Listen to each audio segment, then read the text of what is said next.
6 मई की बात अगर की जाए, जो पिछले महीने 6 मई को शुरू हुए ऑपरेशन सिंदूर के 1 महीने के बाद प्रधानमंत्री नरेंद्र मोदी आज जम्मू कश्मीर पहुंचे तो पाकिस्तान को खरी खरी सुनाई।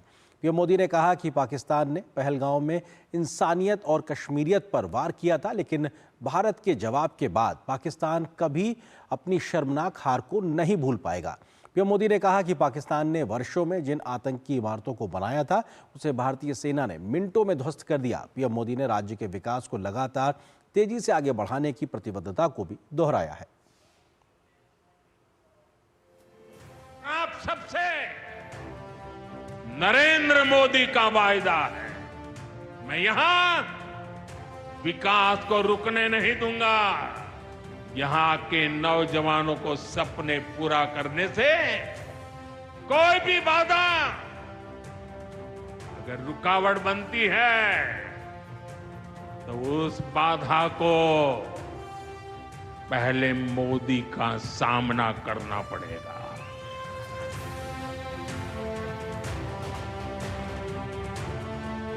पाकिस्तानी आतंकी नेटवर्क के खिलाफ जम्मू कश्मीर की धरती से प्रधानमंत्री की मजबूत और बुलंद आवाज।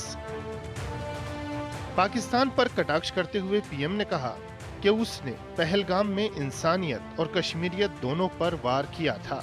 दंगे भड़काना और जम्मू कश्मीर में लोगों की रोजी रोटी छीनना पाकिस्तान की असल मंशा थी। पीएम ने पहलगाम हमले में मारे गए कश्मीरी युवा आदिल का भी जिक्र किया। पाकिस्तान की साजिश के खिलाफ जिस प्रकार जम्मू कश्मीर के लोग उठ खड़े हुए हैं, जम्मू कश्मीर के अवाम ने इस बार जो ताकत दिखाई है,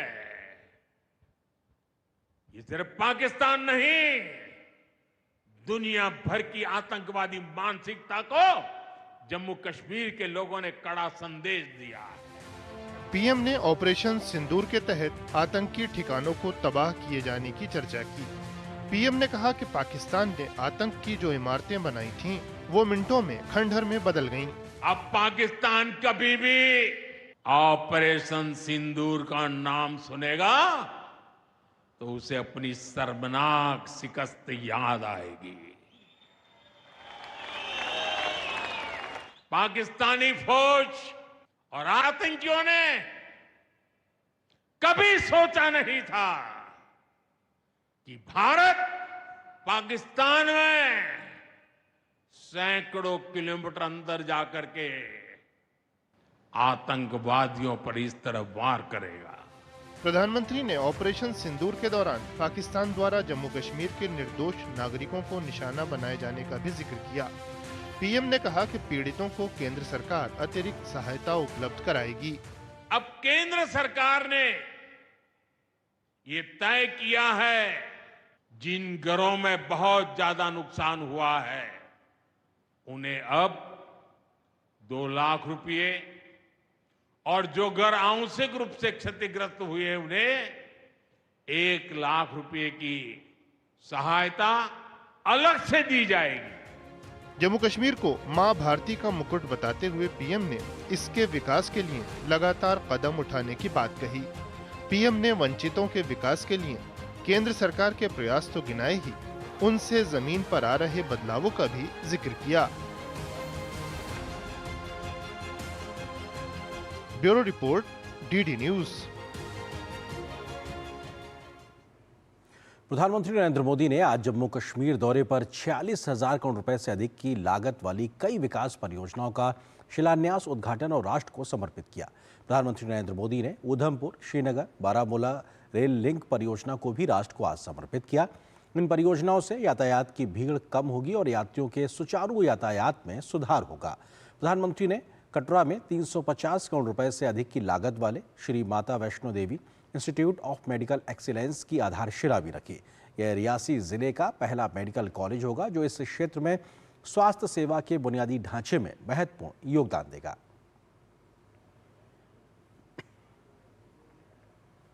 प्रधानमंत्री ने कहा है कि कश्मीर से कन्याकुमारी तक देश अब रेलवे नेटवर्क से जुड़ गया है। उन्होंने ये बयान आज जम्मू कश्मीर के कटरा में चेनाब ब्रिज और अंची खंड ब्रिज का उद्घाटन करने के बाद कहा।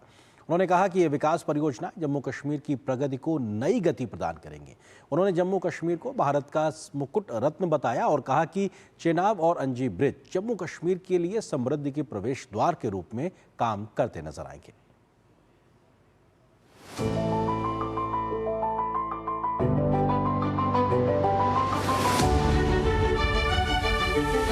माता वैष्णो देवी के आशीर्वाद से आज वादी कश्मीर भारत के रेल नेटवर्क से जुड़ गई। मां भारती का वर्णन करते हुए हम श्रद्धा भाव से कहते आए हैं, कश्मीर से कन्याकुमारी ये अब रेलवे नेटवर्क के लिए भी हकीकत बन गया है। अभी कुछ देर पहले ही मैं चिनाब और अंजी ब्रिज से होकर आपके बीच आया हूं। इन पुलों पर चलते हुए मैंने भारत के बुलंद इरादों को, हमारे इंजीनियर्स, हमारे श्रमिकों के हुनर और हौसले को जिया है। चिनाब ब्रिज दुनिया का सबसे ऊंचा रेलवे आर्च ब्रिज है। लोग फ्रांस में, पेरिस में एफिल टावर देखने के लिए जाते हैं और ये ब्रिज एफिल टावर से भी बहुत ऊंचा है। अब लोग चिनाब ब्रिज के जरिए कश्मीर देखने तो जाएंगे ही, ये ब्रिज भी अपने आप में एक आकर्षक टूरिस्ट डेस्टिनेशन बनेगा। हमारा अंजी ब्रिज भी इंजीनियरिंग का बेहतरीन नमूना है। ये भारत का पहला केबल सपोर्टेड रेलवे ब्रिज। ये दोनों ब्रिज सिर्फ ईंट, सीमेंट, स्टील और लोहे के ढांचे नहीं हैं। ये पीर पंजाल की दुर्गम पहाड़ियों पर खड़ी भारत की शक्ति का जीवंत प्रतीक है। ये भारत के उज्जवल भविष्य की सिंह गर्जना है। ये दिखाता है विकसित भारत का सपना जितना बड़ा है उतना ही बुलंद हमारा हौसला है, हमारा सामर्थ्य है।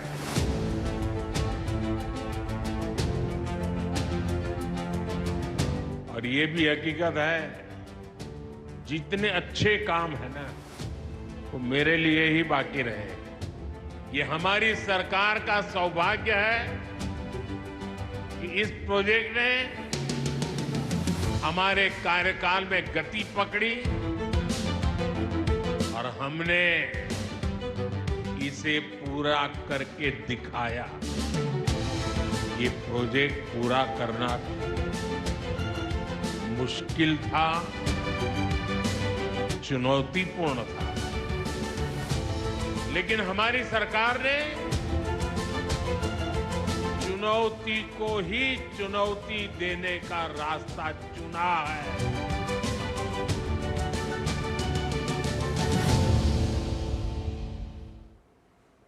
तो ये प्रोजेक्ट अपने आप में चुनौतीपूर्ण था, लेकिन चुनौती को चुनौती देने का रास्ता ही चुना है, ये कहा प्रधानमंत्री ने। और अपने आप में देखा जाए तो दुनिया का सबसे ऊंचा रेलवे आर्च ब्रिज है, नदी से 359 मीटर की ऊंचाई पर स्थित है। तो ये अपने आप में आंकड़े बताने के लिए काफी है कि आखिर कितना बड़ा और विशाल है। कुतुब मीनार से करीब 5 गुना ऊंचा है ये रेलवे का आर्च ब्रिज और अपने आप में इसकी विशालता दुनिया में अद्वितीय है। एफिल टावर से भी 35 मीटर अधिक ऊंचा है। जिस बात का जिक्र प्रधानमंत्री ने किया कि लोग एफिल टावर फ्रांस देखने के लिए जाते हैं, लेकिन इस ब्रिज की ऊंचाई की बात की जाए तो ये एफिल टावर से भी 35 मीटर ऊंचा है और करीब 1315 मीटर लंबा ये पूरा रेलवे ब्रिज है और जिसकी विशालता को दिखाता है। 28,000 मीट्रिक टन स्टील से निर्मित है, यानी बहुत बड़ी संख्या में फौलाद लगाया गया है और इंजीनियरिंग का एक नायाब नमूना के तौर पर यह निकल के आया। लेकिन किसी प्रकार की इसकी उससे समझौता नहीं किया गया है। इसकी सुरक्षा को लेकर भूकंप और हवा की हर स्थिति का सामना करने के लिए तैयार है।